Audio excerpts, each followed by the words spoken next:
Okay, so this was the June wrap up going into July.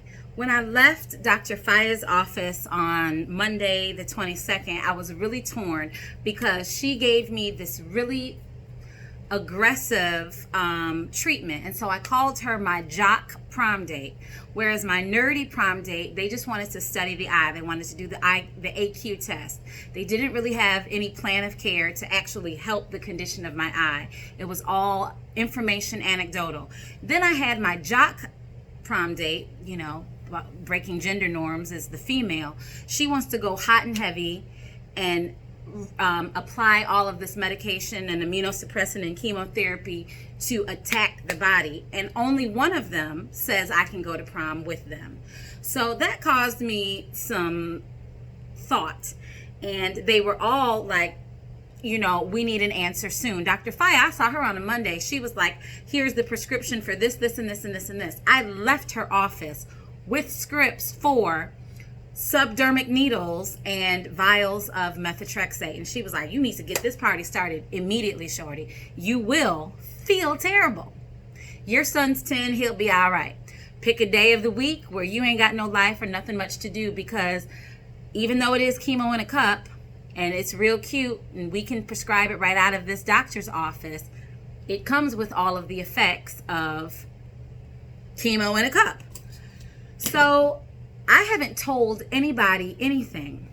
Now, I just saw the doctors out. So what I decided to do is I talked to some friends of mine who are in, medical science and in medical school. I've talked to quite a lot of people. Try not to get cloud my head with too many pieces of advice. What you should do is, because what I'm trying to do is, everyone is an expert in, number one, their own opinion, and an expert in their own field of medicine. And both of these really great qualified physicians are ophthalmologists, retinologists. They really don't care and don't really know, and it's not their body, all the other stuff that I have going on. Like, I'm up here talking a mile a minute about my teeth falling out, and they're like, yeah, that's nice, but they don't realize that I'm checking in with my primary care physician, MSU Neurology. I'm still under the care of MSU Gastroenterology. They're prescribing me all of this stuff to take. Well, take this, take this, take this, take this. Excuse me, sir, ma'am. I ain't got but half a belly. So all of this medication you want me to take and swallow and metabolize. So I have to consider my whole self and advocate for my whole care.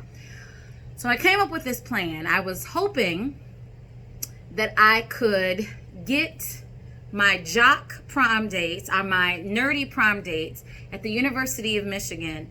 I would like to use and have the benefit of the resources of a whole comprehensive hospital instead of a highly brilliant doctor.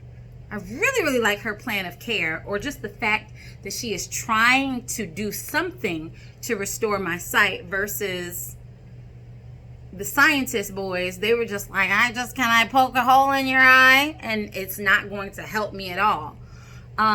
So I wanted to know if they could execute her plan of care.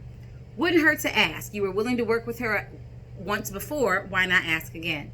So I got my opportunity, or so I thought, to ask when I had this July 2nd appointment. And I went ahead and agreed to do the aqueous humor test. I got pictures of that. That ain't really that cute. I was scared, and it makes my eye twitch just talking about it again.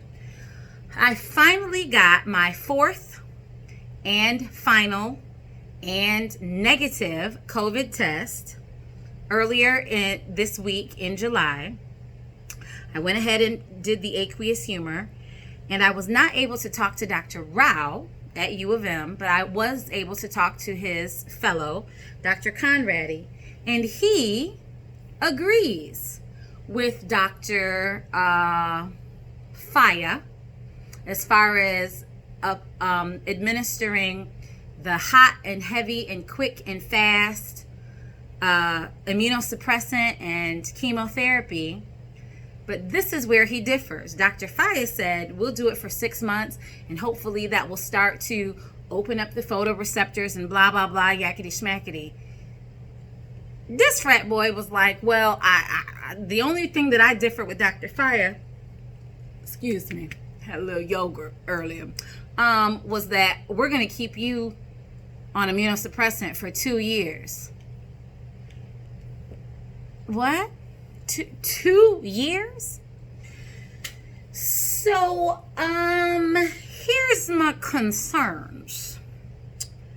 I just got a negative COVID test, and I'm a teacher. I don't want to be a teacher no more, but that's another video and another concern. Nobody knows anything what going back to school in the fall will look like. They are very, very careful to protect the children, and they don't give a cuss about the teachers. They just say, y'all gussy up. You used to making $1 out of 15 cents. You'll be all right. Do I really want to be immunosuppressed and on chemotherapy in the middle of a global pandemic? Do I really? 2020 is sucked enough. I really want to close out 2020 by being on 6 months of chemo. However, what other options do I have? When I was kicking and cute and 30 and lordy and taking copious amounts of prednisone and methotrexate, that was 10 years ago. A walk around the block hits a little different at 40. Just when I got some get right, got my guts together, I did 5 years of Remicade and methotrexate and prednisone, and I still lost my colon. Still ended up needing the surgery. Is it worth the risk? Do I want to put my body through this 10 years older? Or do I take this time to adjust and adapt to anybody with a physical limitation? Do I learn to live with this half a piece of vision in my eye? Or is it worth a try to go ahead and try to apply wisdom and prayer and modern medicine and herbal medicine and whatever I can do within practicality and reason to restore my vision and continue to have maybe another 10 good years, 10 good quality years of life? This is your nephew, cousin, son, Ellison. Who's ready? Where are they at? Hold on, please. Ah! Hold on, technical difficulty. Okay, sorry about that. Ellison's going to play tennis because he's wide as all outside. Anyway, so yes, Dr. Conradi was like, I don't like to take medicine. If I were you, I just wouldn't do anything. I mean, I have a hard time taking my allergy medicine, and I just really don't like the side effects. And I was like, oh, okay. But can you see though? You can see? I can't see. So I'm gonna do what I need to do, player. Okay? And it's really kind of making me not trust your plan of care and line of judgment. You're going to have to remove yourself and your preferences from the needs of your... Oh, look at it!